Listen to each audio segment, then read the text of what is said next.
Hello friends, welcome to our Odia class. तो सांग मैंने आज ओडिया क्लास रे आपण मानक समस्त को स्वागत करुछि।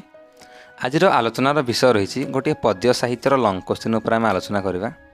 एठी देखंतु सांग मैंने आज आलोचनार विषय रही एक पद्य साहित्य जोटा कि आम +3 6th semester Odia honours DSC 3 paper रही। प्रथम यूनिट रही पद्य साहित्य, जार से भर आम गोटे पद्य साहित्य जार नाम हूँ यात्रा संगीत। से विषय गोटे लंग क्वेश्चन आलोचना करवा। तो यात्रा संगीत तो पद्य साहित्य लेखक होती वैकुंठनाथ पट्टनायक। तो से विषय आम +3 6th सेमिस्टर एग्जाम थी आम एग्जाम ओरिएंटेड केते गुड़े लंग क्वेश्चन को आलोचना करवा। तो सांग मैंने मुझे आशा करी आपण मैंने किभली भाव में एग्जाम ओरिएंटेड लंग क्वेश्चन बुझीपारे। आपड़ जिते एग्जाम हॉल रे बसवे तो गोटे लंग क्वेश्चन आसो, तो आपण मैंने से लंग क्वेश्चन टू किभली भाव में लेखिपारे से भाई मुझे प्रयास करी आपको बुझापी। तो चलते देखा आम केते प्रश्न प्रथम आम देखी नेबा। तो से प्रश्न गुड़ी को आम किभली भाव में एग्जाम हॉल रे लेखिपार लंग क्वेश्चन रे, तो सही लेवल रे मुझे बुझापी चेष्टा करी।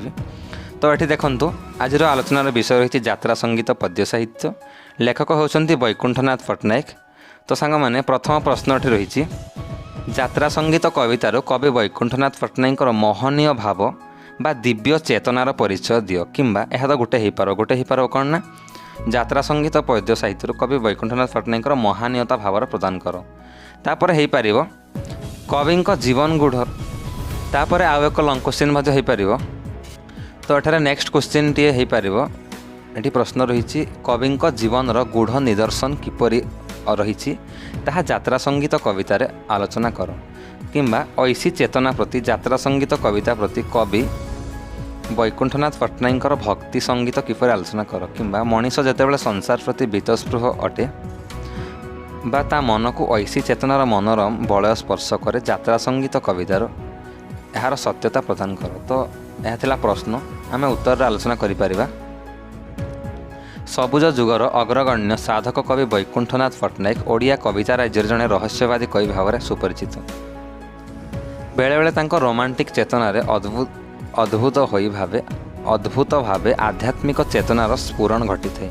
सेतेबेले चपल बुलबुल परी चंचल होइथिबा कवि लेखनी एक अति बौद्धिक भाव में अजंदार हो उठे। कवि वैकुंठनाथ पट्टनायक तांकर कवितार रहस्यवाद संपर्क यथार्थ समालोचक कुंज बिहारी दास लिखिछन्ति जे कविता तांकर कैशोरर सखी, यौवनर प्रिया, वार्धक्यर अवलंबन सृष्टिकारी।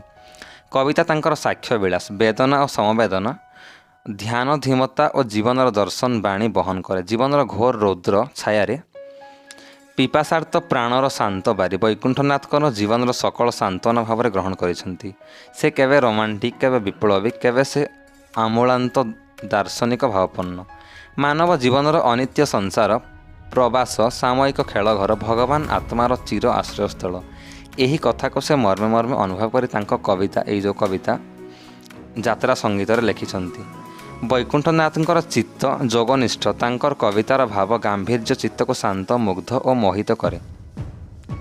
कविंकर एतादृश काव्य चेतना तांकर अस्थिर चित्तर परिचायक नुहे, बरम यह तांको विद्यानुभूतिर एक सुदूर प्रसारी दृष्टिशक्ति अटे। यही दिग्बलय मध्य तांकर यात्रा संगीत कविताटी आबद्ध अटे। यही कवितार से ऐसी चेतनार बसता स्वीकार करी ए संसार को प्रहेलिकामय अनित्य बोली घोषणा करिसेंती। यह तांकर संसार प्रति वितृष्णा और वैराग्य भावर परिचायक अटे। मनीष जेतेबेले संसार प्रति हुए विरागी सेतेबेले ऐसी चेतना तापाई बेस लोभनीय आश्रयस्थली हो उठे।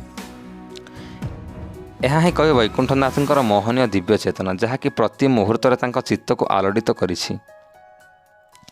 सेहीपरि अपार करुणामय भगवानकर स्पर्श लाभ निमित्त यही यात्रा संगीत कवितार कविंकर आध्यात्मिक भावचेतना बेस मनोज्ञ भाव में वर्णित होइछि।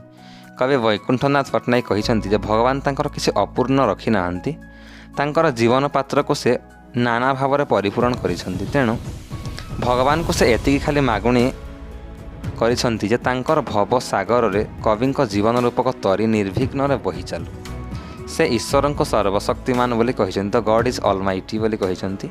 से अनुभव करिसेंति जे ईश्वर जेपरि निर्देश, ईश्वर निर्देश बिना ए विश्व रे किछिटा मध्य घटी पारिबो नाही। अतएव ए सागर धरणी रे जहाँ किछि भी संघटित हेउछि से सबु से ही महिमामय अनंत भगवान का निर्देश क्रमे हेउछि।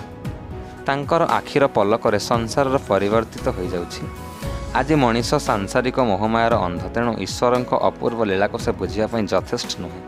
फल वृथा अहमिकार से धरा को सारा ज्ञान करी निजर ही सर्वनाश करुछि। कवि एही पाप पंकिल संसार रे जड़े प्रवासी, से मध्य आपणार ज्ञातरे सांसारिक महोदयर अति निबिड़ भाव छंदी हो पड़िछंती।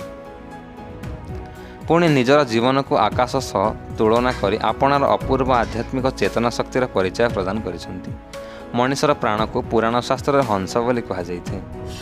तो मनीषर प्राण को पुराण शास्त्र हंस बोली कहुए। वैकुंठनाथ से दर्शन विश्वासी होई प्राण बा जीवन को हंस बोली एठार उल्लेख करिछंती। कवि जीवन यही आकाश रे ढेउ काटी काटी उड़ी जाउथवा हंसटीए परी। सही हंस दिने पुणी आकाशगामी हेब। सही हंस मनरे खाली अतृप्ति, अशांति और असंख्य कामना रही। यही कामनार बशवर्ती हेबा फल से ठीक मार्ग में परिचालित हो पार ना। भगवान को अमृत लाभ कर से मध्य संतुष्ट नुहे। से कि से यही मर्त्यभूमि को एकांत आपणार मन कर पड़ी रही तार अज्ञतार अंधकार रे। तापर एठी यात्रा संगीत पद्य साहित्य लिखा जाइछि।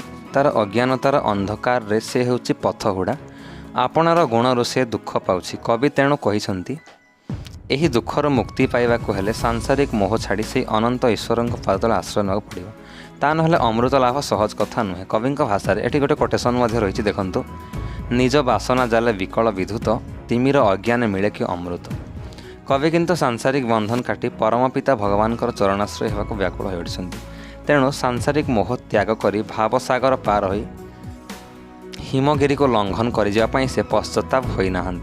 कौन क्षेत्र से ईश्वर को दोष दे ना, बरं से निज को तिरस्कार करिसेंती। कारण ईश्वर दान को से सठिक भाव बुझीपारी ना बोली भगवान को सर्वमय कर्ता ज्ञान कर महिमा गान शतमुखरत से होइछंती।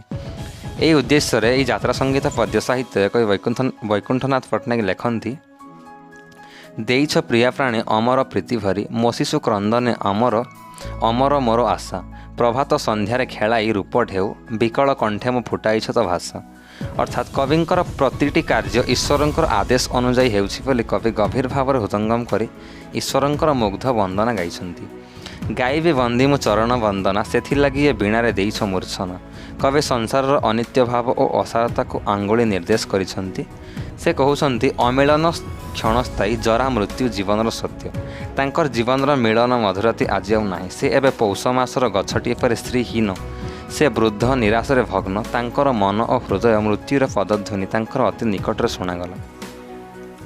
एतिकी बेले से भगवान को ऊपर निजर सकल दायित्व छाड़ी निर्विकार भाव में बसी रहिबार प्रयास करिसेंती। तेणु से लेखिसेंती पराण कुंजे तार मुरली ध्वनि, पराण पवनगत शुभ आगमिनी। जीवन देवा नेवा भियाण सबु तार, से मोहिनी से पराण देखी ना।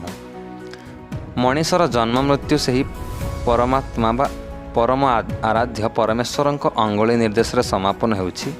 जेतेबेले मनीष ई जागतिक संसार माया काटी से महान चेतन मिसीज सेतेबेले से मोक्ष लाभ करियो बोली कहुछि। तो एठी कहुछि जेतेबेले मनीष ई जागतिक संसार माया जाल को काटी महान चेतनार मिसीज सेतेबेले से मोक्ष लाभ करियो। तार सकल हीन भाव दूरीभूत होइजिवो, से धन्य होइजिवो। ता सांगर कवि मध्य धन्य होय बोली कहिसेंती। कारण से मध्य ए मनीष समाज जणे अटंती।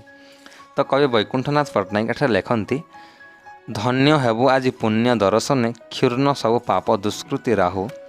जीवन देवता मो जीवन पथे बीजे, तरणी मोर तार सागरे बही जाऊ। अर्थात मनीष पई चिरंतन सत्य होछि परमात्मा सह मिलन। कवि एही मिलन पई व्याकुल होई जीवनर यात्रा पथर यात्रा संगीतटी को गान करिसेंती। प्रकृत रे यह तांकर ऐसी चेतनार उद्देश्य एक भक्ति संगीत अटे।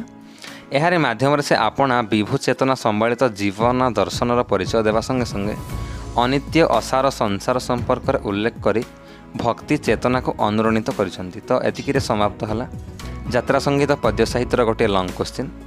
तो आज आलोचनार विषय था यात्रा संगीत पद्य साहित्य। लेखक होउछंती वैकुंठनाथ पट्टनायक। आशा करुच्ची ये भिडियोटी आपण मानक 6th सेमिस्टर एग्जाम रे हेल्पफुल हेबो।